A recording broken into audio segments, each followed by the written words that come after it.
Bismillahirrahmanirrahim. Assalamu alaikum, dear participants. Welcome to this session of textual study of the Quran. We had finished discussing verses 75 to 90 of Surah Al-Nisa in our previous session, and today we will start off with its literal and idiomatic translation. This passage from Surah Al-Nisa obviously is right in the middle of the surah, in which there is a whole bunch of things being discussed regarding the hypocrites and the plight of the weak Muslims. And in fact, this plight of the weak Muslims is exactly what is under discussion in verse 75, from which we will start off our idiomatic and literal translation. So it begins like this: وَمَا لَكُمْ لَا تُقَاتِلُونَ فِي سَبِيلِ اللَّهِ wa and ma not, lakum for you, la not, tuqatiluna that you fight, fi in sabil way, Allah God. So, وَمَا لَكُمْ la would be that what is over you, or what is regarding you, or what has come over you, that you do not fight for the way of God, or you do not fight in the cause of God. So, Sabilillah actually means the way of God, and idiomatically it means the cause of God. So, wal mustaz'afin, and the weak, and it's like saying that you do not fight for the cause of God and for the weak. Al-Mustazafin, weak. Min al-Rijal, from among men. Wan Nisa, and women. Wal Wildan, and children. Allazina, those who. Yaquluna, said. Rabbana, our Lord. Akhrijna, take us out. Min, from. Hazihil Qarya, this settlement. Az-Zalim Ahluha, whose dwellers are oppressive. Whose dwellers are oppressive. Waj'al, and make lana from yourself. Waj'al lana, make for ourselves, milladunka, from yourself, waliya, a helper. Waj'al, of course it is repeated, waj'al lana, and make for us, milladunka, from your own self, nasira, someone who will help. So wali and nasir, they are close in their translation. So wali, of course, can be translated as a friend, as someone who is concerned about other people, and nasir also is very similarly translated as a person who helps. So waj'al lana min ladunka waliya would mean, and make for us from your own self. Make for us from your own self a friend, a wali, and make for us from your own self a helper. So min ladunka, from your own self, referring to God. So God, from your own self, please make for us a wali, a person who is our friend, a person who is our affectionate to us, and who is our helper. Allazina amanu yuqatiluna fi sabilillah. Allazina, those who amanu, professed faith, yuqatiluna, they fight, fi sabilillah, in the way of God. So those who have believed, they fight in the way of God. So idiomatically it would be, those who have believed fight in the way of God. Wa, and allazina kafaru, and those who have disbelieved, yuqatiluna, they fight, fi sabil at-taghut, in the way of rebellious people, in the way of their own leaders.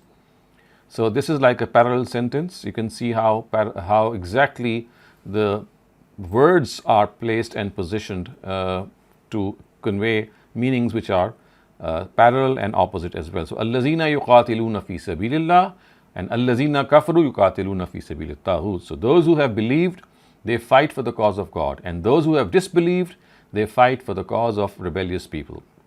And then it is said, faqatilu, fa, therefore, qatilu, you fight. Awliya, awliya is the plural of wali, and wali means friend. Ash-shaytan, Satan. So you fight with the friends of Satan. Inna, indeed. Kaid, kaid means a scheme or a plot. Ash-shaytan, of Satan. Kana is za'ifa, something very frail. So indeed, the plot of Satan, indeed the scheme of Satan is very weak. Kana za'ifa. Alam tara ila allazina qila lahum kuffu aydiyakum wa aqimus salata wa atuz zakat. Alam tara, have you not seen? Alam tara, have you not seen? Ila allazina, towards those people, or in fact you can translate it as, have you not seen those people? Qila lahum, to whom it was said, when it was said to them, kuffu aydiyakum. So kuffu means withhold, do not in any way take the initiative. Kuffu aydiyakum. So aydiyakum, your hands. Withhold your hands means that do not fight, do not take the initiative. Kuffu aydiyakum. Wa, and aqimus salat, adhere to the prayer. Wa, and atuz zakat, pay zakat. Fa, therefore, lamma, when, kotiba alayhim, made mandatory upon them, al-qital, qital of course means jihad or fight or war. So when war was made mandatory upon them, iza, you can see, fariqum minhum, a group from among them, fariq group, minhum from among them, a group from among them, yakhshawna, yakhshawna means fear, an-nasa, people, ka, as if, khashya, fear, Allah, God. So when war was ordained upon them, when war was made mandatory upon them, you could see that there was a group from among them who feared people as if God should be feared. I mean, they feared people in the same way as God should be feared. Aw ashadda khashya, aw, or ashadda, even more, khashya, fear. So they feared people the way God is feared, or even more than that. Aw ashadda, or more than that. Aw ashadda khashya, more or more fear. Wa, and qalu, they said, Rabbana, our Lord, lima, why, katabta, you have ordained, alayna, upon us, al-qital, war. So they said, Lord, why have you ordained war upon us, or why have you made war mandatory upon us? Laula, if not, akhartana, you could have given us respite, ila, towards ajalin qareeb, a small respite. So why is it that you did not give us a little respite, which means that little more respite? Kul, say, mata'ud dunya, the provision of this world, the assets of this world, qaleel, are less. The assets of this world are less. Wa al-akhirah, and the hereafter, khayrun, better, liman ittaqa, liman, for those, ittaqa, who fear. So the answer is, tell them that mata'ud dunya qaleel, the provision of this world is qaleel, the provision of this world is very little, and the akhirat and the hereafter is khayr, is better, liman ittaqa, for those who have fear, liman, for those, ittaqa, who have fear. Wa, and la, not, tuzlamuna, oppression done, fatila, in the slightest way, and no oppression shall be done upon you in the slightest way. Aynama takunu, yudrikkumul maut, aynama, wherever, takunu, you are, aynama takunu, wherever you are, yudrik al maut, yudrik will means excess you, yudrik is excess, kum is you. Yudrikkum would mean excess you, al maut, death. So wherever you are, death will excess you. Wherever you are, death will overcome you. Walau kuntum, even if you are, fi, in, buruj. Buruj means fortresses. And of course, it's the plural of burj. Mushayyada. Mushayyada means strong. And even if you are in strong fortresses, even if you are protected or shielded by strong fortresses, even then death will overcome you, death will overtake you wherever you are. Aynama takunu yudrikkumul maut would mean that wherever you are, death will overtake you, even if you are in strong fortresses. So there is no escaping death.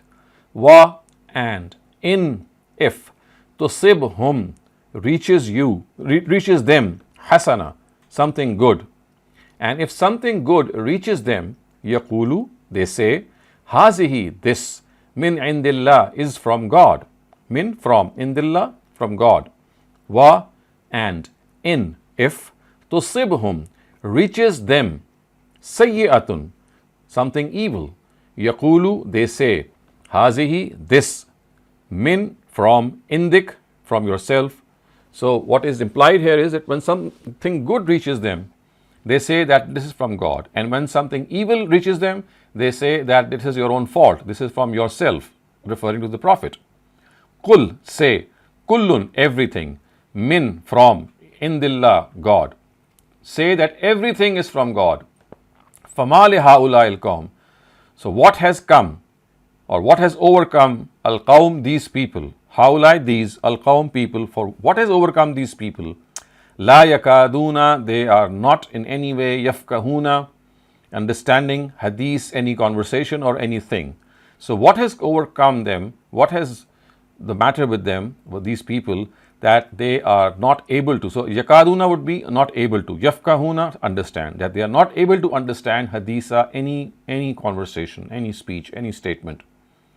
Ma asabaka, ma, that, asabaka, reaches you, min hasanatin, from among, hasana, what is virtuous.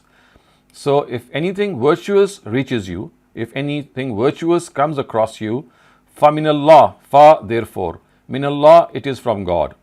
So whenever something good reaches you, it is from God. Va, and, ma asabaka, whatever reaches you, min sayyi'atin, from evil. Whatever reaches you from evil, fa min nafsik, it is from your own self. Fa min, fa, therefore, min, from, nafsik, your own self.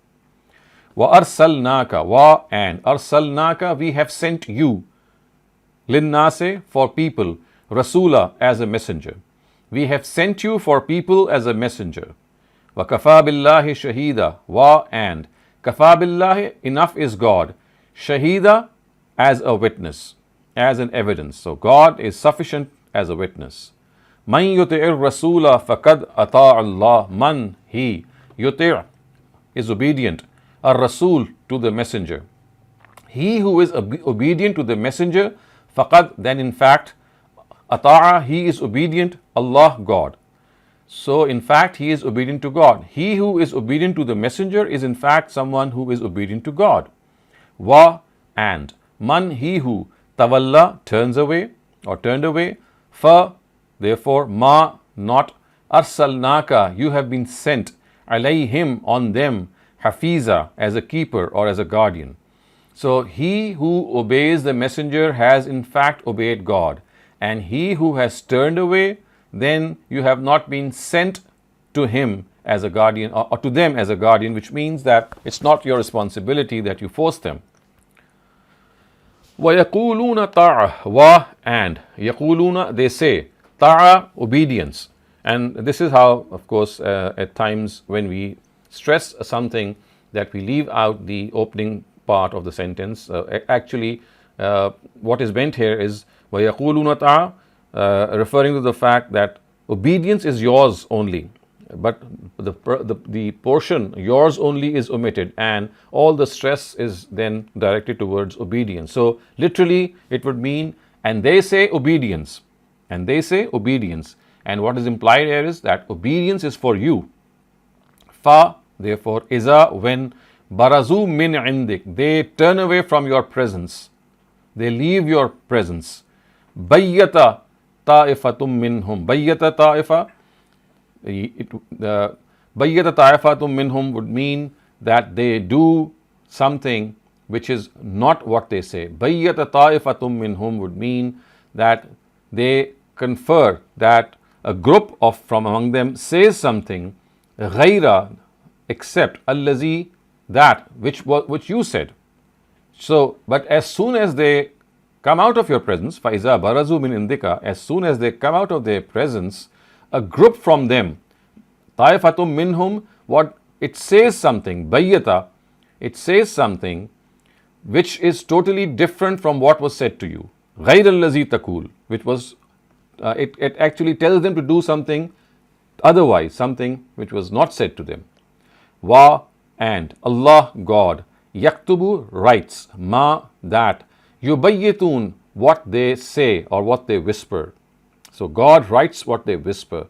Fa, therefore, a'riz, turn away, anhum, from them. So turn away from them.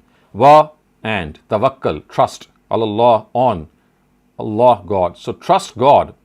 Wa, and, kafa, sufficient, billahi, God, wakila, as your wakil, as your helper. So sufficient is God to trust also. We can also translate this, that trust God only, and sufficient is God as someone that you can trust. Afala, so do not, yatadabbaruna, these people reflect Al-Quran, on the Quran. So why do not these people reflect on the Quran? Why do these people not reflect on the Quran? Va, and law, if, kana, was, min indi, from, ghairillah, someone other than God, la wajadu, they would have found, fihi, in it, ikhtilafa, ikhtilaf means discrepancy, kathira, many. So why do they not ponder on the Quran? Afala yatadabbarun al-Quran, why do they not think on the Quran? Why do they not reflect on the Quran? Because walau kana min indillah, had it been from someone other than God, law kana min indi ghairillah, had it been someone other than God, la wajadu, they would have found, fihi, in it, ikhtilafan kathira, a lot of discrepancies, a lot of contradictions. Wa, and, iza, when, ja'ahum, comes to them, amrum min al-amn, news regarding peace, aw, or, al-khawf, fear, or fear. So when comes to them some piece of news regarding peace or regarding fear, aza'u, they spread, bihi, it, they spread it. So it's like instead of verifying it, they just spread it. Wa, and, law, if, rudduhu, they would have returned it, ila, towards ar-Rasul, the messenger. So in other words, had they returned it to the messenger, or if they had presented it to the messenger, wa, and, ila, towards ulul amr. So ulul amr means those in authority. So instead of spreading it, had they turned it, or had they presented it to the messenger or to those in authority, ila Rasul, wa ila ulul amr, and those in authority, minhum, from among them, la alima hullazina yastambitunahu minhu, la alimahu, they would have known, allazina, those who, yastambitunahu minhu, who have the power of deduction. So yastambitunahu istimbat, which means who have the ability to get to the crux of an issue. So those who would have the ability to reach the crux of an issue would have known the reality. La alimahu, they would have known whether this piece of news is correct or not correct. Wa, and, lawla, if not, fadlullah, God's blessing, alaykum, upon you, had not the blessings of God been upon you, wa, and, rahmatuhu, rahma, mercy, who, his, and his mercy, lattaba'tum, you would have definitely followed, ash-shaytan, Satan, illa, except, qalila, very few. So had not the fazl and rahmah of God been upon you, had not the blessing and mercy of God been upon you, most of you would have followed Satan. So in other words, all but very few of you would have followed Satan, would mean that had this been the case, had not the mercy and God's grace not been upon you, all but a few of you would have followed Satan, would mean that everyone except a few, only a few would have been left, and most of you would have followed Satan. Faqatil fi sabilillah, fa, therefore, qatil, fight, fi, in, sabilillah, way of God. So fight in the way of God, or fight for the cause of God. La, not. Tukallafu, you are responsible. Illa, except. Nafsaka, your own self. La tukallafu illa nafsaka would mean, and you are not responsible except for your own self. In other words, you are only responsible for your own self. Wa, and, harridil mu'mineen. So harrid means to urge. Al-mu'minina, the believers. So the Prophet is being told, urge the believers. And asallahu, asalla means it may well be God. Asa, it may well be God. It may well be that God, that an yakuffa. So yakuffa means break, to break. Ba'sa means the power. Allazina kafaru, of those who have believed.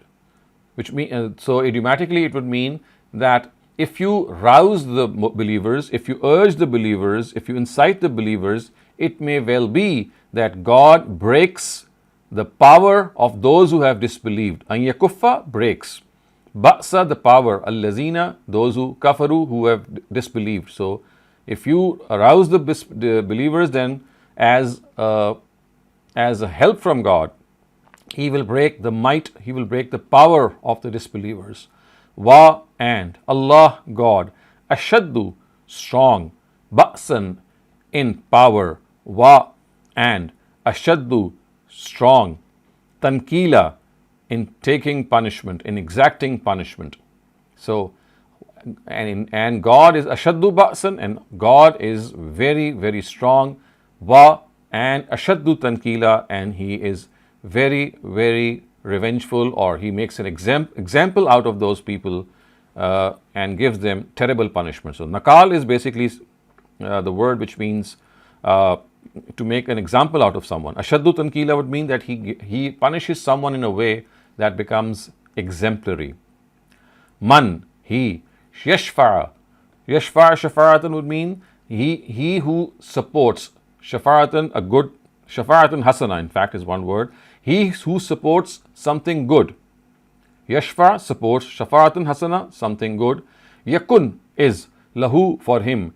Nasibum minha, a share from that. So he who supports a good, he will receive a share from that. Nasib, share, minha, from that. Wa, and man yashfa shafa'atan sayyatan, and he who supports an evil. Yashfa shafa'atan sayya. Sayya means evil. An evil support. Yakun lahu, it will be for him. Kiflum minha, a share from it. So he will receive a share from that evil support. Wa, and kan Allahu, God is ala, on, kulle, every, shay'in, thing, muqita, powerful. And God is powerful over everything, or God has power over everything. Wa, and iza, when, huyyitum, you greet bitahiyyatin, someone with a greeting. Huyyitum, you greet someone bitahiyyatin, with a greeting. Of course, the greeting here refers to salam. Fahayyu bi ahsani minha. Let me just correct myself. Wa iza huyyitum would mean that when someone says greeting to you, huyyitum greets you bitahiyyatin, with a greeting. When someone greets you with a greeting, fahayyu, you greet him back. Bi ahsani minha, from what is better than that. Aw rudduha, or in the same way. So in other words, when someone greets you with a greeting, you also greet that person in a better way, or even better than that. Aw rudduha, or in the same way. You greet him in a better way, or at least in the same way as that person greeted you. Inna Allah, inna, indeed, Allah, God, kana, is, ala, on, kulli, everything, every, shay'in, thing, hasiba, who takes account. So indeed, God is someone who takes account of everything. Allahu la ilaha illahu, God, except whom there is no deity. La yajma'annakum, He will gather you definitely. Ila, towards, yawmil qiyamah, the hereafter. In other words, He is going to take all of you to the hereafter. La, not, raib, doubt, fihi, in it, about which there is no doubt. A day of judgment about which there is no doubt. Wa, and, man, he, asdaqu, more truthful, minallahi, than God, hadisa, about what is said. So who is more truthful than God? Who has said anything more truthful than God, or who can say anything more truthful than God? Man asdaqu, who can be more truthful than God regarding speech, regarding what is said. Fama lakum fil munafiqina fi'atain. Fama lakum, it's like a idiomatic word which means what has come over you, what has happened to you. Fil munafiqina, regarding the munafiqeen, regarding the hypocrites. Fi'atain, that you have become two. That what has come over you, what has happened to you, that about the munafiqeen, about the hypocrites, you are split into two groups. So fi'atun means group and fi'atain means two groups. So why is it that you behave differently regarding the munafiqeen, and you have two different opinions, or you behave as two different groups? Wa, and, Allah, God. Arkasahum. So arkasahum mean God has turned them back. Bima, because, kasabu, what they have earned. So God has turned them back because of what they have earned. In other words, God has relegated them back because of what evil they have done. Aturiduna, will you? Turiduna, want. An, that. Tahdu, you give guidance. Man, to him. Adallallah, whom God has misguided. So do you want to guide that person whom God has misguided? In other words, whom God as a punishment has misguided. Would you like to guide that person? Aturiduna, would you like to? An tahdu, to guide. Man, he who, adallallah, has been misguided by God. So would you like to guide that person who has been misguided by God? Wa, and man, he, yudlilillahu. So, man yudlilillah means he who God has made misguided, or he whom God has led astray. Va, and man, he, yudlilillahu, God has led astray. Fa, therefore, lan, certainly not. Tadida, you will find. Lahu, for him. Sabila, any way out. So, those whom God leads astray, or he who has been led astray by God, you will not find for him any route, any escape, anything that can lead them out of this misguidance, which has been, of course, imposed on them as a punishment. Wa, and, waddu. Waddu means they want. Law, that if. Takfuruna, you disbelieve. So they want that if you disbelieve, kama kafaru, the way they themselves have disbelieved. So, in other words, they want that you also disbelieve the way they themselves have disbelieved. Waddu law takfuruna, they want that you disbelieve kama kafaru, the way they have disbelieved. Fatakununa, so you will become sawa, equal. So, if they want that you also disbelieve the way they have disbelieved, so you will become equal. Fala, therefore not. Tattakhizu, become. Minhum, from them. Awliya, friends. So do not make from among them friends. Awliya is the plural of wali, and wali means friend. So do not make friends with them. Hatta, until. Yuhajiru, they migrate. Fi, in. Sabilillah, the way of God. So do not make friends with them until they migrate for the cause of God. Fa, and. Fa is therefore in, if. Tawallaw, they turn away. Fakhuzuhum, fakhuzuhum, seize them. Waqtuluhum, and kill them. Haisu, wherever. Wajattumuhum, you find them. So if they turn away, then seize them and kill them wherever you find them. Wala, and not. Tattakhizu minhum, make from among them. Waliya, friend. Wa, and. La, not helper. And do not make from among them any friend or any helper. Wala nasira. Illa allazina yasiluna ila qawmin bainakum wa bainahum misaq. Illa, except. Allazina, those who. Yasiluna ila qawmin bainakum wa bainahum misaq. Yasiluna means joined. Ila qawmin, towards a nation. Bainakum, between you. Wa bainahum, and between them. Misaq, there is a covenant. So what is being said here, that except if they join a nation between whom you and they have a misaq, they have a covenant, they have a treaty. Or ja'ukum, they come to you. Hasirat suduruhum. So hasirat suduruhum would mean that they have just lost any power. Hasirat suduruhum, which means that their hearts have just become devoid of any courage. Of what? An yuqatilukum, to fight with you. So they come to you in a situation that they have lost their heart to fight against you. Aw yuqatilu qawmahum, or fight against their own people. They do not have the courage to fight against you or with their own people. So wa, and. Law, if. Sha'allahu, God wanted. Lasallatahum, he would have made them roused, he would have roused them against you. Lasallatahum alaykum, or he would have deputed them against you, which means that he would have really made them overcome you. Falaqatalukum, and so therefore it means that they too would have waged war against you. So had God wanted, he would have made them powerful over you. Sallatahum alaykum, he would have made them powerful over you. فَلَقَاتَلُوكُمْ, and they would have also fought with you. Fa in. Fa therefore, in is if. اعتزلوكم. So it would be read as فَإِنْ اعتزلوكم.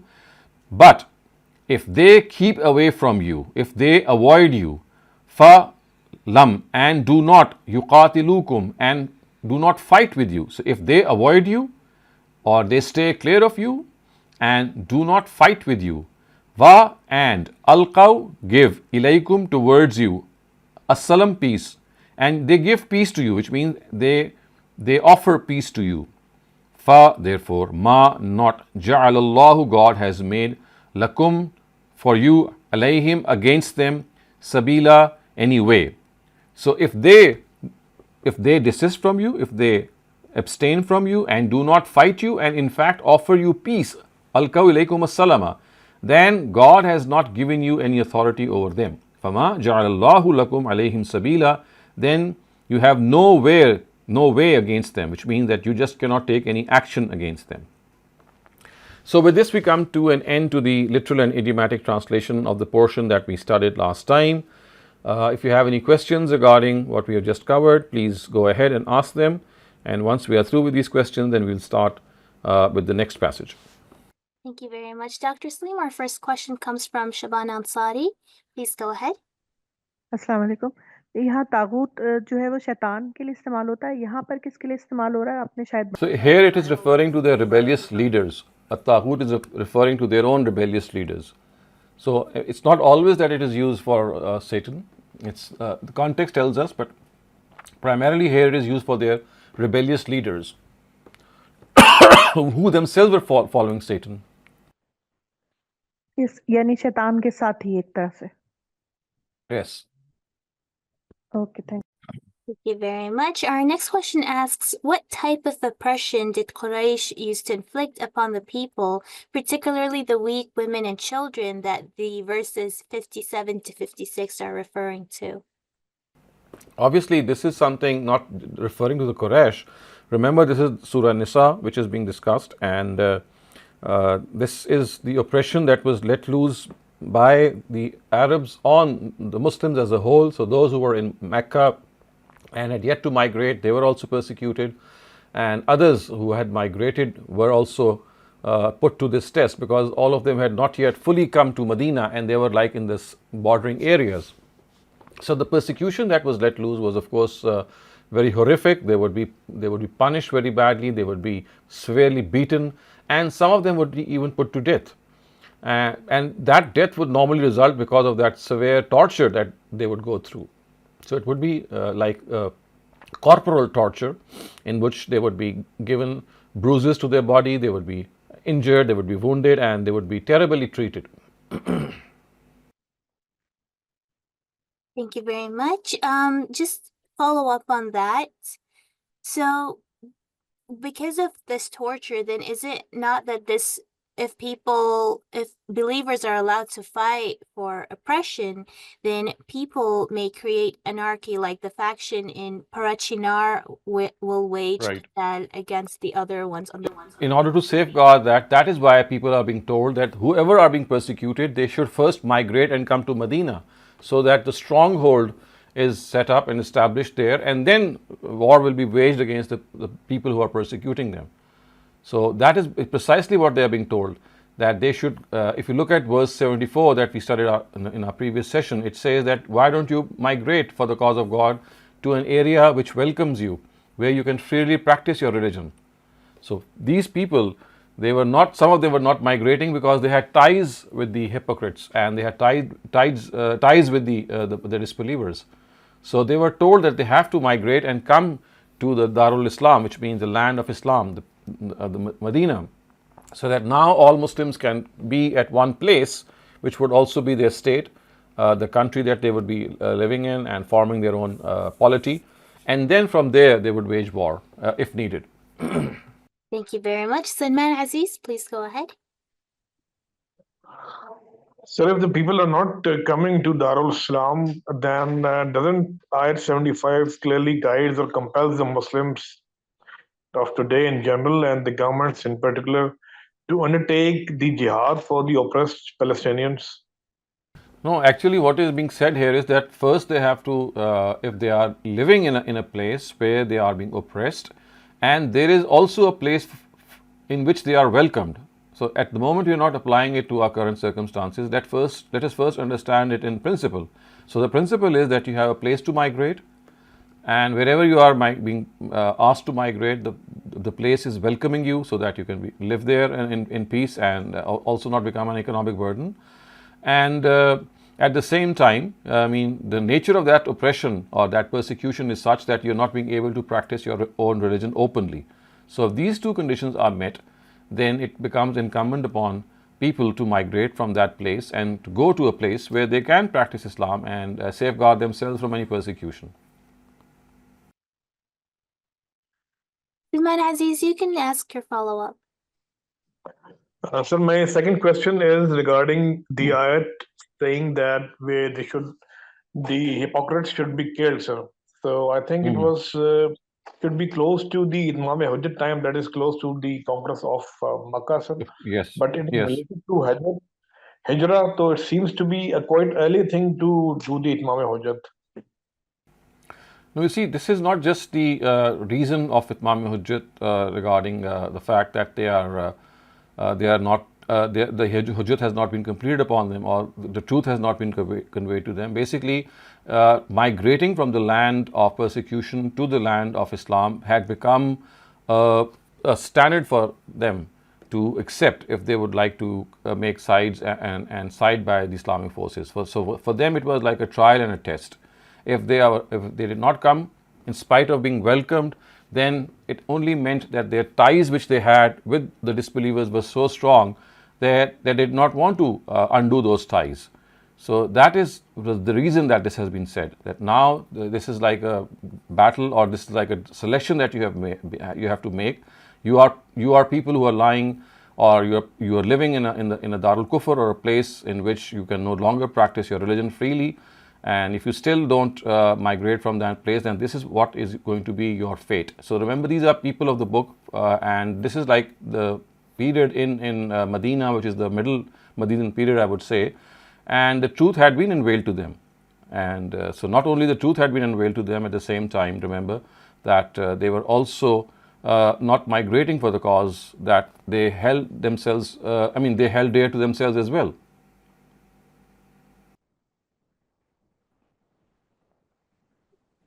Aman, did that answer your question? You Sir, can I just want to understand, sir, that to my understanding, it was that the Surah Tawbah is dealing with the Imam Hujjat, and it is quite later part from the Hijrah time frame. So Surah Nisa is just dealing with the Hijrah and doing the Imam Hujjat. So this is something new for me. Right. Of course. I mean, the reason that I do understand what you're talking about. The reason that this they're being told this is because of the fact that choosing between Darul Islam and Darul Kufr was also something that had become a sign for them to remain Muslims or not. Because you see, mostly these were people who were hypocrites, who were trying to stay back. They still had ties with non-Muslims or with disbelievers, and they had their own agenda as well. So basically, they are being told that this is something that if you don't do, it's not just on the reason or the pretext of Itmam al-Hujjah that this has been allowed to them. This is like high treason as well. I mean, some more element has been added to their own attitude, which has made them. It has made them succumb to this whole law of not succumbing or not accepting religion as the final authority. So remember, it's not just the law of Itmam al-Hujjah that warrants the final killing of people or give them this warning. At times when you don't migrate at the right time, and the truth has also been unveiled to you, and you have ties with disbelievers, and as a result of those ties you are causing dissension. So this is something that becomes a cause of high treason against the state, and the punishment of high treason is also the same as that of Itmam al-Hujjah. Thank you very much, Dr. Saleem. The next question asks, why is it that despite Itmam al-Hujjah, hypocrites were not wiped out? Because it does seem that if you study Surah Tawbah, that by that time, they still were not exposed fully, and God gave them that liberty, or that I would say concession, in which some of the things that they needed to do in order to make themselves exposed and become worthy of that punishment, that never took place. And the blatant disbelievers, who were of course the kuffar, the mushrikun, and among the people of the book, it was they who had come forward and exposed themselves, and as a result they faced the music. As for the hypocrites, although of course everything was boiling below the surface, but it does seem that they did not come out in the open, and hence the veil that was stretched over them, it remained intact until the death of the Prophet. Okay, so now we take up the next passage, which starts off with verse 91. سَتَجِدُونَ آخَرِينَ يُرِيدُونَ أَن يَأْمَنُوكُمْ وَيَأْمَنُوا قَوْمَهُمْ كُلَّمَا رُدُّوا إِلَى الْفِتْنَةِ أُرْكِسُوا فِيهَا فَإِن لَّمْ يَعْتَزِلُوكُمْ وَيُلْقُوا إِلَيْكُمُ السَّلَمَ وَيَكُفُّوا أَيْدِيَهُمْ فَخُذُوهُمْ وَاقْتُلُوهُمْ حَيْثُ ثَقِفْتُمُوهُمْ وَأُولَٰئِكُمْ جَعَلْنَا لَكُمْ عَلَيْهِمْ سُلْطَانًا مُبِينًا. So it says that besides them you will see some others also who want to make peace with you and also with their own people. But whenever they are called to sedition, they plunge into it headlong. So sedition, of course, is fitna, and that is what is being said here, that as you see them, that they would like, you will see that there are some others, yuriduna an ya'manukum, who want to make peace with you and also with their own people. But whenever they are called to sedition, kullama ruddu ilal fitna, that whenever they are called to fitna, whenever they are called to such a trial, they plunge into it headlong. Urkisu fiha. فَإِلَّمْ يَعْتَزِلُوكُمْ. So if they do not keep their distance from you, وَيُلْقُوا إِلَيْكُمُ السَّلَمَ, and also not offer you peace, وَيَكُفُّوا أَيْدِيَهُمْ, and do not withhold their hands, which means that they come out in the open and fight, فَخُذُوهُمْ, then you get hold of these people, وَاقْتُلُوهُمْ حَيْثُ ثَقِفْتُمُوهُمْ, and kill them wherever you find them. وَأُولَٰئِكُمْ جَعَلْنَا لَكُمْ عَلَيْهِمْ سُلْطَانًا مُبِينًا. These are the people against whom we have given you an absolute authority. So as an answer to your question also, Salman Aziz, that you just asked, you can see how the Quran has said that there are people who create this fitna, who whenever they are invited to sedition, they plunge into headlong. So basically it does seem that the death punishment or the infliction of death upon them is not merely because of the Itmamul Hujjah rule, it is also because of this sedition, it's also because of the fact that they have committed this high treason. So وَاقْتُلُوهُمْ حَيْثُ ثَقِفْتُمُوهُم, that you kill them wherever you find them. وَأُولَٰئِكُمْ جَعَلْنَا لَكُمْ عَلَيْهِمْ سَبِيلًا, and it is these people against whom we have given you a sabil, sultan mubina, we have given you clear authority. So sultan actually means reasoning and argumentation, and also we know that it also means that we have given you the prerogative or the authority to against such people, that you can raise your hands against such people. Now we come to a part of the Quran in which if you are guilty of killing someone by mistake is covered, and right after that we'll also see another part of the Quran in which killing someone with intention, with calculated intent, is also discussed. So it says, وَمَا كَانَ لِمُؤْمِنٍ أَن يَقْتُلَ مُؤْمِنًا إِلَّا خَطَأً. But caution should not be thrown to the wind, because it is unlawful for a Muslim to kill a Muslim except if it happens by accident. وَمَا كَانَ لِمُؤْمِنٍ أَن يَقْتُلَ مُؤْمِنًا إِلَّا خَطَأً. It is unlawful for a Muslim to kill a Muslim except if it happens by khata, it happens by mistake, it happens by an accident. وَمَنْ قَتَلَ مُؤْمِنًا, and وَمَنْ قَتَلَ مُؤْمِنًا خَطَأً فَتَحْرِيرُ رَقَبَةٍ مُؤْمِنَةٍ وَدِيَةٌ مُسَلَّمَةٌ إِلَىٰ أَهْلِهِ إِلَّا أَن يَصَّدَّقُوا. And he who kills a believer accidentally must free one Muslim slave and pay diyat to his family members except if they forgive him. إِلَّا أَن يَصَّدَّقُوا, except if they forgive him. فَإِنْ كَانَ مِنْ قَوْمٍ عَدُوٍّ لَكُمْ وَهُوَ مُؤْمِنٌ فَتَحْرِيرُ رَقَبَةٍ مُؤْمِنَةٍ. Then, if the victim is a Muslim belonging to a people who are enemies with you, freeing of a Muslim slave is enough. وَإِنْ كَانَ مِنْ قَوْمٍ بَيْنَكُمْ وَبَيْنَهُمْ مِيثَاقٌ, And if he belongs to an ally, diyat shall also be given to his heirs. Diyatun musallamatun. It should be handed over to the heirs, ila ahlihi, to them. وَتَحْرِيرُ رَقَبَةٍ مُؤْمِنَةٍ. And you shall also have to set free a Muslim slave. So raqaba literally means the neck, and mu'mina of course refers to Muslim. So raqabatin mu'mina means you have to set free a Muslim slave. فَمَنْ لَمْ يَجِدْ فَصِيَامُ شَهْرَيْنِ مُتَتَابِعَيْنِ. Then he who does not have a slave must fast 2 consecutive months. فَمَنْ لَمْ يَجِدْ فَصِيَامُ شَهْرَيْنِ مُتَتَابِعَيْنِ. He who does not have a slave to set free, he must fast for 2 consecutive months. Tawbatan min Allah. This is a way from God to seek pardon as a special favor from God. وَكَانَ اللَّهُ عَلِيمًا حَكِيمًا. And God is knowledgeable and wise. وَمَنْ يَقْتُلْ مُؤْمِنًا مُتَعَمِّدًا فَجَزَاؤُهُ جَهَنَّمْ. However, he who intentionally kills a believer, his punishment is hell. فَجَزَاؤُهُ جَهَنَّمْ خَالِدًا فِيهَا. He will remain in it forever. وَغَضِبَ اللَّهُ عَلَيْهِ. And the wrath and the curse of God, غَضِبَ اللَّهُ عَلَيْهِ وَلَعَنَهُ. And the wrath and curse of God will be on him. وَأَعَدَّ لَهُ عَذَابًا عَظِيمًا. And he has prepared for him a great doom.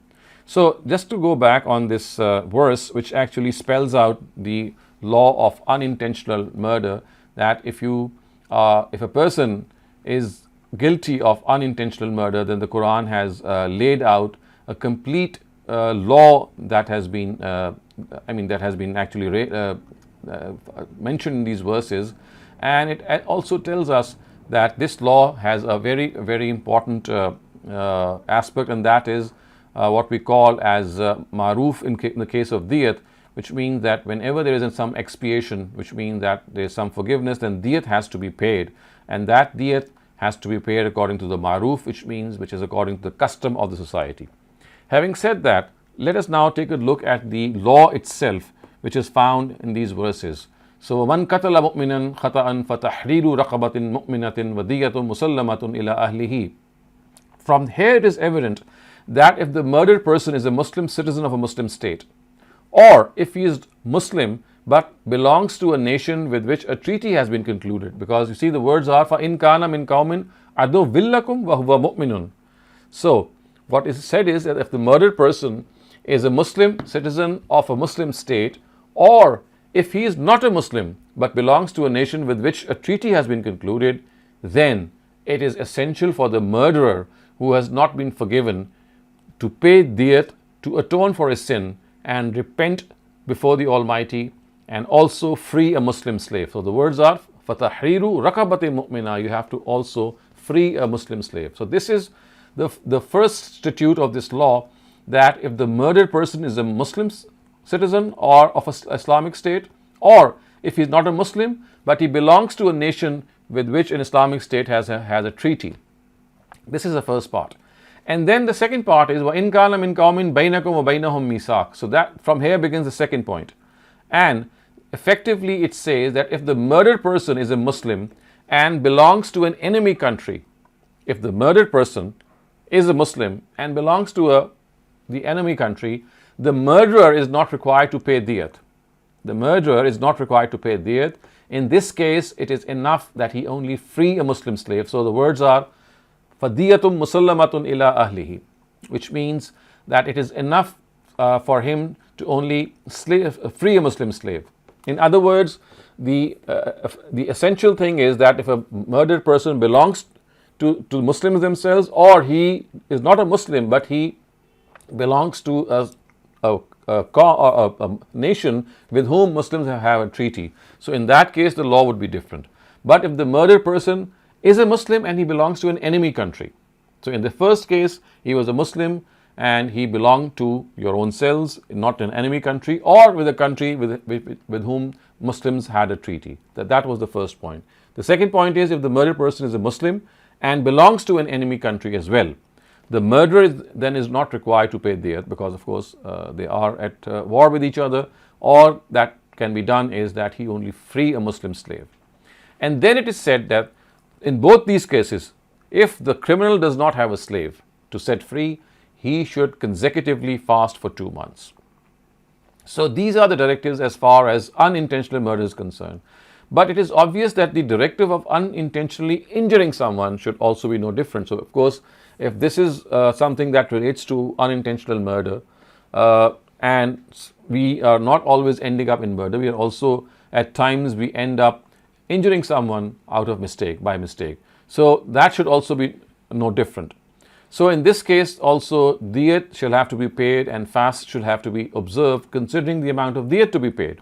And for example, Ustaz Ghamidi has given this example as well, that if a diyat of a certain type of wound is fixed at 1/3 of the diyat of murder, then 20 fasts as atonement shall have to be observed, because totally we have 60 fasts, which are the fasts of 2 months. But for example, if the diyat is 1/3, so in that case the fasts would also reduce by 1/3. They would be reduced by 1/3, and 1/3 of 60 is 20. So this is like a formula that can be accepted. So we have to understand that as far as the objective is concerned here, the directive of liberating a slave together with diyat and in the absence of a slave fasting for 2 consecutive months is very important. This statement is emphasized and laid out as a procedure because it is said that it is a repentance prescribed by the all-knowing and wise God. So neither should anyone consider it to be a burden nor disobey it. Killing a believer even though by mistake is a great sin. Paying diyat is not enough to expiate the sin. It's not sufficient to atone for the sin, and so therefore a slave shall also be additionally be liberated. And if a person is not able to do so, then he must fast for 2 consecutive months. And in other words, we can see how important this is. And today, because there is no slavery present, so by analogy, if someone who is held in a jail and he needs to be pardoned and he does not have the bail money and he needs that bail money to set himself free, then by analogy we can also regard this to be a penance, a sort of punishment that has to be absolved or taken care of the person. So by analogy this can also be done. So but the next thing which is mentioned is something which is pretty much very harsh and also something that has to be followed. It says, وَمَنْ يَقْتُلْ مُؤْمِنًا مُتَعَمِّدًا فَجَزَاؤُهُ جَهَنَّمْ خَالِدًا فِيهَا وَغَضِبَ اللَّهُ عَلَيْهِ وَلَعَنَهُ وَأَعَدَّ لَهُ عَذَابًا عَظِيمًا. However, he who intentionally kills a believer, his punishment is hell. He who intentionally kills a believer, his punishment is hell. He shall abide therein forever. The wrath and curse of God are upon him, and he has prepared for him a great tomb. وَلَعَنَهُ وَأَعَدَّ لَهُ عَذَابًا عَظِيمًا. And then, of course, because of the fact that we are discussing qital and jihad and warfare, and during warfare we also know that people will be crossed and they will come across people against whom they will have to fight, but at the same time, in order to save their skin, they might say salam, or of course this could be something, this could not be something of a ploy, it could also be something real. So in that case, what is to be done? So this is what we find in the next verse. It says, Ya ayyuhallazina amanu iza zarabtum fi sabilillah fatabayyanu wala taqulu liman alqa ilaykum as-salama lasta mu'mina tabtaghuna 'arada al-hayati ad-dunya fa'inda Allahi maghanimu kathira kazalika kuntum min qabl famanna Allahu 'alaykum fatabayyanu inna Allaha kana bima ta'maluna khabira. Believers, when you go out to wage this war for the cause of God, investigate before you take any offensive step, and do not say to those who say salam to you that you are not Muslims. If you seek the sources of this world, then God has for you abundant spoils. Before this, you too were in this state, then God did a favor to you. So do investigate, because God fully knows what you do. So of course, this is a tendency that has been checked here, that if someone has encountered another person who says that I'm a Muslim, so don't negate him. The Quran says that do not negate him, and because the reason of that negation could be that you think that you have the chance to loot the spoils of war, and therefore if you do not, if you pardon that person, then you will be with foregoing that chance. So God says that this is not correct. The implication is that Muslims should not reject the faith of a person while showing greed for war spoils or war bounty. They have not waged this war to gain victory or war booty. Their purpose is to help oppressed Muslims from the clasp of the cruel enemy. So God has abundant booty for them, as what is said here. فَإِنَّ اللَّهِ مَغَانِمُ كَثِيرًا. So if you want that war booty, then God has plenty of it. But do not kill people because you think that they might be just saving their skin to say Salaam Alaikum or telling them that they are Muslims. So wait for that patiently, and that God has abundant beauty for them, and they will soon acquire it. But they must not take a step which endangers the life of a Muslim. So فَتَبَيَّنُوا إِنَّ اللَّهَ كَانَ بِمَا تَعْمَلُونَ خَبِيرًا. And before we go forward, if you have any questions on what we have studied, please raise them. Thank you very much, Dr. Saleem. We have a long question, but this is referring to Ayah 79. So this is saying that when Allah says that anything good that happens to you is from God and bad is from yourself, then we know that many bad things happen to Prophet. For example, Prophet Muhammad, he had his kids die. They were injured badly. Some of them were killed brutally for other prophets. But all prophets were sinless and innocent. So how come these calamities? So this is not addressing the Prophet. فَمِن نَفْسِكَ means this is because of you people, because of your own weakness among you. So it's not that the verse is addressing the Prophet, it's addressing the Muslims. It is actually referring to the fact that the weakness that is already found in you, that has become the cause of that evil that has befallen you. And you mentioned also last classes that this was very specific to that certain time. Yes. And the second thing that I mentioned was that as far as something befalling Muslims of those times are concerned, or the disbelievers of those times is concerned, then that is something that has to be understood, that the people who are in front of the Quran are the Quraysh. They are the direct addressees of a Prophet of God. And for them, if they deliberately deny the Prophet or that messenger, then they will be taken to task. And therefore, if they are punished in this world, it is because of their denial of God's messenger. So that is what is being said here. And if you recall that I had cited this verse of Surah Shura, which says, Ma asabaka min musibatin fabima kasabat aydikum. So whatever calamity befalls you, it is because of the earning of your own hands. So here it actually is referring to the Quraysh, that the calamity that is going to they're going to encounter, they might face, is because of their own doing. So that this has a very particular context, and if you don't understand the context, we will end up generalizing that verse and interpreting it to mean that whatever evil befalls us is because of our own bad deeds. So that is not the case in the post-prophetic era. So this is a verse that is specifically mentioning people who are the addressees of the prophets of God, and in spite of that, they fully know what the truth is, but then they have a different opinion of the truth, or they actually deny the truth.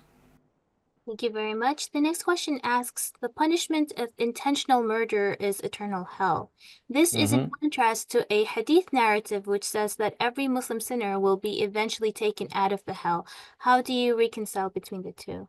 So this actually the hadith itself does not refer to all types of it does not refer to all types of punishment or all types of crimes. In fact, it is referring to those types of crimes for whom hell for a certain amount of time will become sufficient, and then that person will be taken out. But the hadith cannot overrule the Quran, and therefore it has to be interpreted in the way that it is referring to only those crimes for which there is a specific period of time of punishment. The Quran tells us that people who deny the prophets of God intentionally, for them there is eternal hell. Similarly, it tells us that people who kill Muslims intentionally, for them it is eternal hell. So this part of the Quran is something that is going to overrule the hadith. And what the hadith says, and if you collect all the narratives, what it says actually is that people who will suffer a particular punishment because of a particular crime, they will be taken out, because for them it was not eternal hell that they were condemned to. They were consigned to hell for a particular period of time.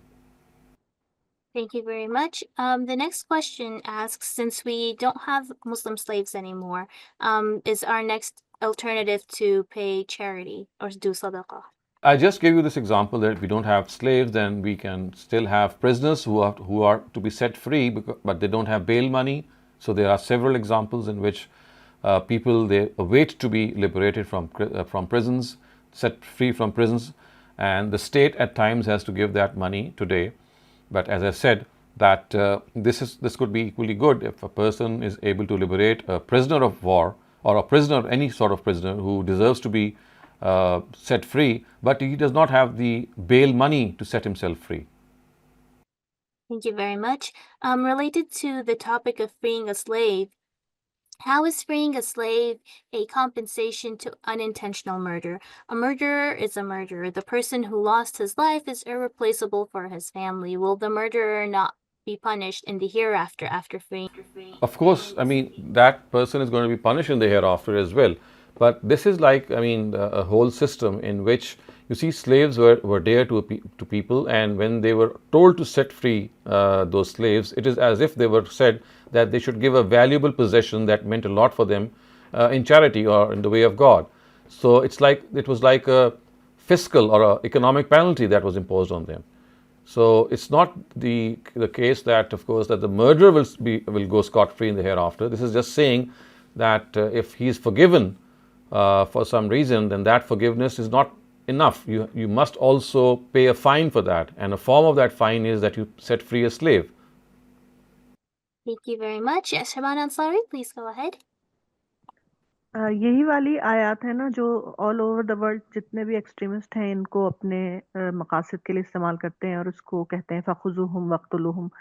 और अभी भी एक साहब ने जो एक मजमे पे मासूम लोगों के कार चढ़ाई है, तो वो इन्हीं आयत को आउट ऑफ द कॉन्टेक्स्ट लेने की वजह से जो है वो अपने लिए ले लेते हैं कि ये हमारा काम है और आम मासूम लोगों के ऊपर। तो ये आयत जो है, इसलिए बहुत अफसोस होता है बार बार के लोग पता नहीं मुसलमान कब समझेंगे इन सारी चीज़ों को। So actually, these are not the precise verses, although they have this precise wordings. You'll find those verses in Surah Tawbah, in which it is said that فَقْتُلُوا الْمُشْرِكِينَ حَيْثُ وَجِدتُّمُوهُم, that you kill these idolaters wherever you find them. So people actually first regard other people to be idolaters, they regard them to be apostates, and then they kill them. The verses that we are studying here, although they have a very similar structure and wording, but they are referring to the hypocrites. And they are referring to people who were not migrating in the times of the Prophet to Darul Islam, and they had ties with other people, with the Jews and with the disbelievers, and they were trying to create dissension and rebellion. They had adopted this rebellious attitude. So basically, these particular verses are not directly related to the one that you are saying or referring. The verses that you have in mind have a very similar structure, but they are actually found in Surah Tawbah. अच्छा ठीक है, सही। अच्छा वो सूरह तौबा में है, ठीक है। वो अल्फाज उनके ऐसे ही है ना, फ़ख़ुज़ूहुम वक़्तुलूहुम। Yes, correct. Okay, thank you. Thank you very much. Akram Bhatti, please go ahead. Assalamu alaikum, sir. Wa alaikum Sir, I assalam. know these ayahs refer to the enemies of Islam, but these days, since there's no slavery, and some people say that somebody's gone to jail because he could not pay the fine, freeing him from jail is the same thing, is it? Correct. That is what I just said, that if a person has a penalty imposed on him in the form of either a bail or maybe some other bond, so by analogy, because slaves no longer exist, so if the same can be done, that would fulfill the purpose. But my question was because here we are talking about the enemy of Islam.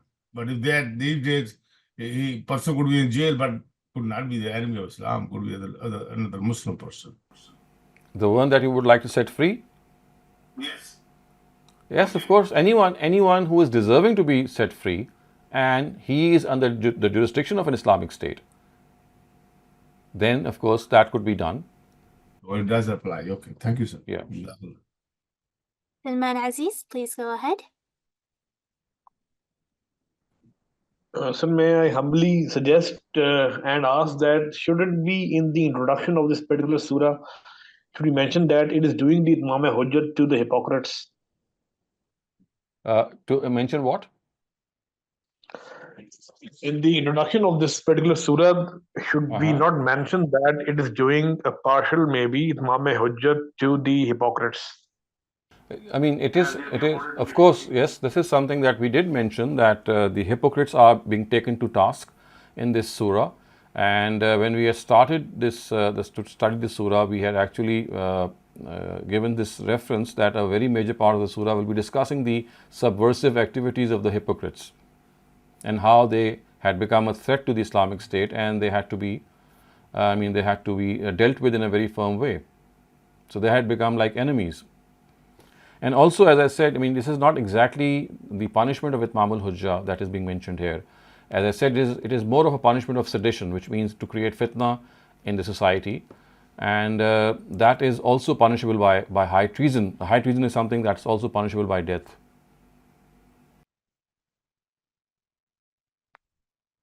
Rahman Aziz, do you have a follow-up?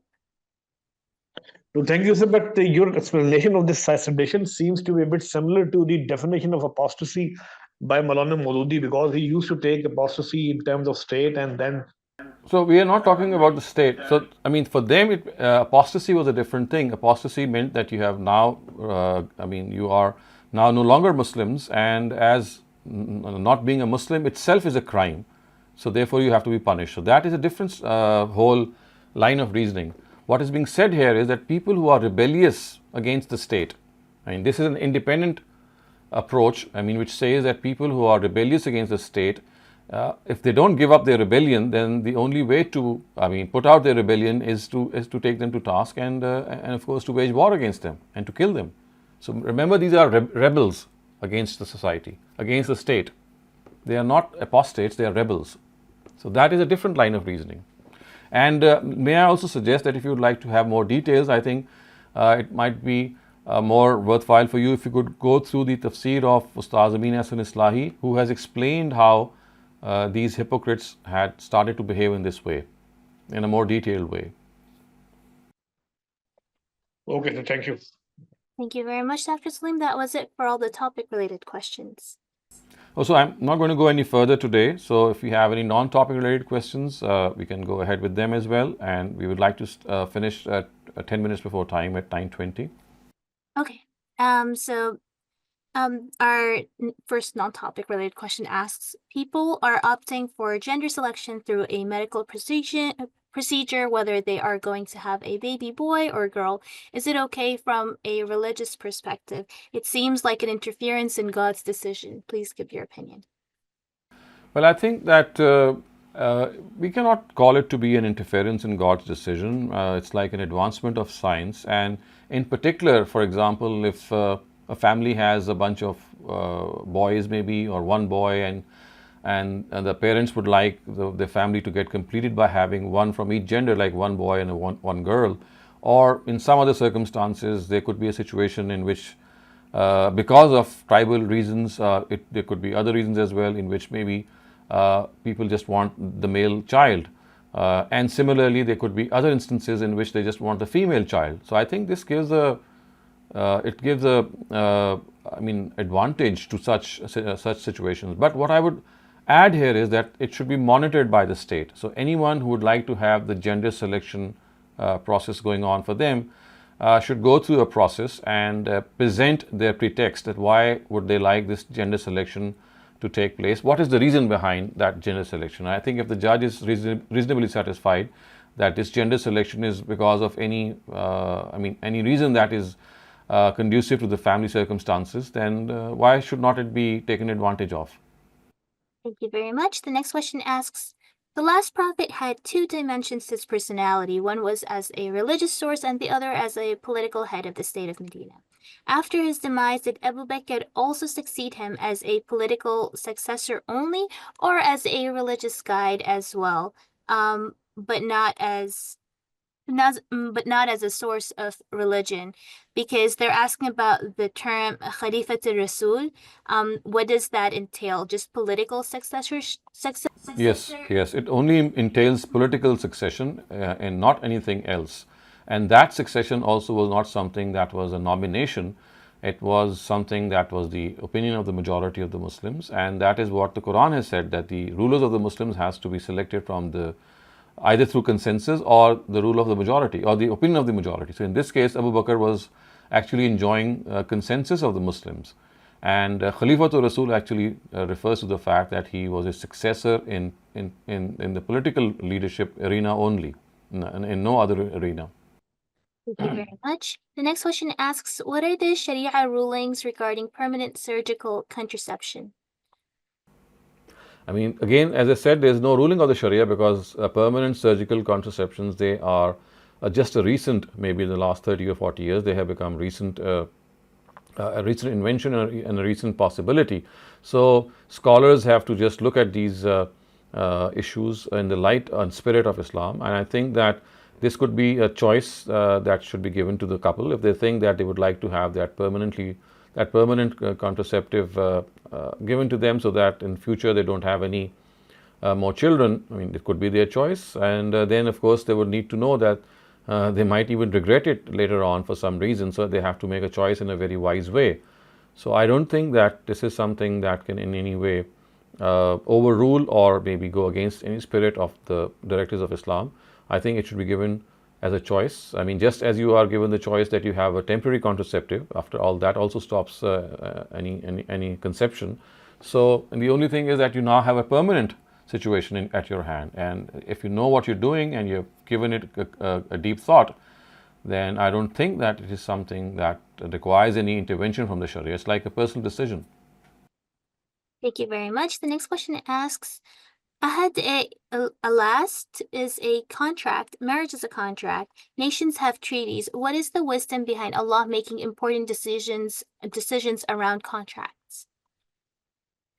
I'm not sure if I got the question correct. I mean, a lust, of course, is a contract, and this is a contract, which is a contract is always a two-way contract. So what exactly is the question? I could not understand the question.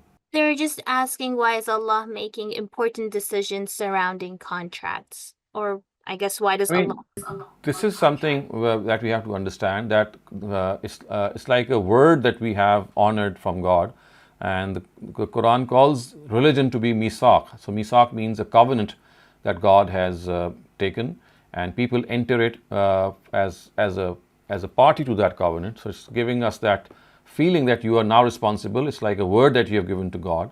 So that is why God makes it a point that whenever you honor something or whenever you follow something, it is basically you're honoring your word, you're honoring the covenant that you've made with God, so that you realize it's not something flimsy, not something frail and weak. It's something very important. So you've given your word for that.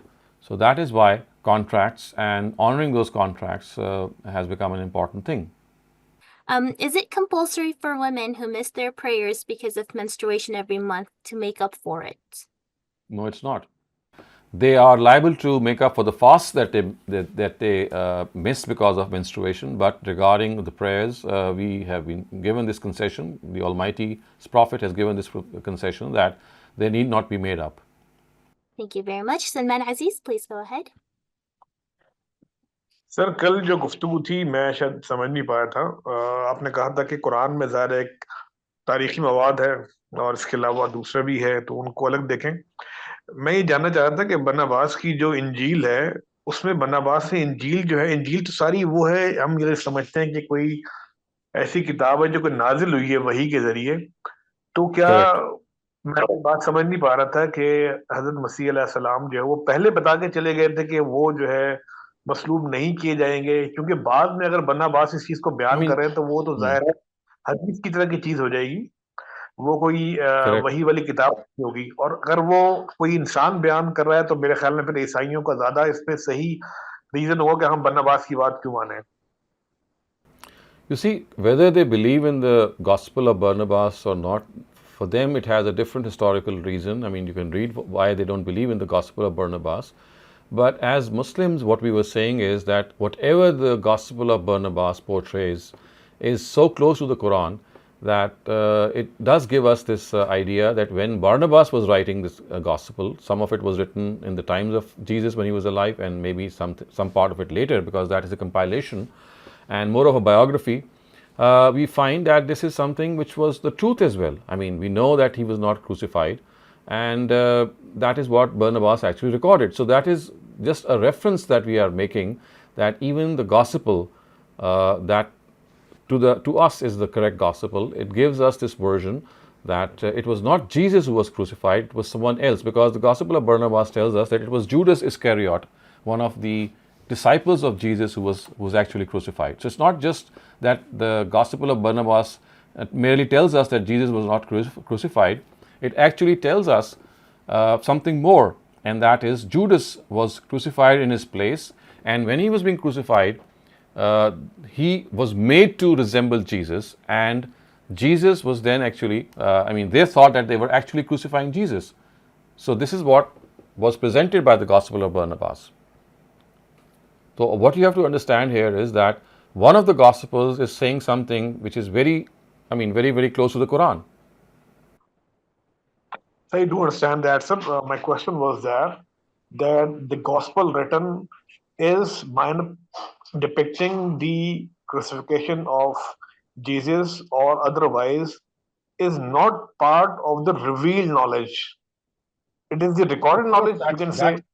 Otherwise, we yes, can say correct. that all the Bible is revealed minus the portion that is depicting the death of Jesus. Correct. Yes, correct. That was historical. That was something historical, which means that Barnabas had recorded some form of history, and because it's not just the Gospels are not just a record of the sayings of Jesus. What we are saying is that there is a biography compiled by a disciple that said something very similar to what the Quran is depicting. So remember, the Gospel of Barnabas also is a gospel in which you'll find history being intermingled with divine words of Jesus, as is the case with the rest of the Gospels. So all the Gospels are basically biographies in which you find hadith, so to speak, in which you find the words of Jesus being recorded as well. So if you go through these Gospels, you'll find history being portrayed by the writers of those Gospels, and at the same time the words of Jesus himself, which of course would have been divine. So the main reason given by Barnabas is the same thing that we have heard, that after 3 days of crucifixion, Jesus himself came and had supper. Was this the reason that he was not crucified or something?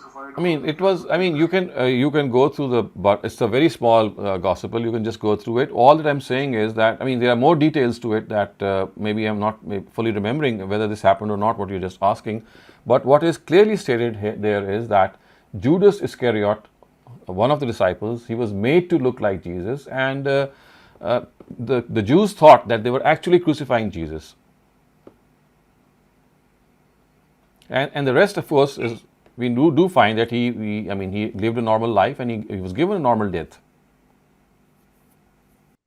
Right, sir. Thank you very much. Last question. Is khuruj made against the state or political leader? Political leaders, you cannot have khuruj. Khuruj against the state would be high treason. You just cannot rebel against the state. That would be traitorship. It's against the people who are ruling the state. Remember? Thank you very much. That was it for all the questions today, Dr. Saleem. Thank you for another wonderful session, and thanks to all the participants. Inshallah, we'll see you all again next week. And take care. Assalamu alaikum wa rahmatullahi wa barakatuh.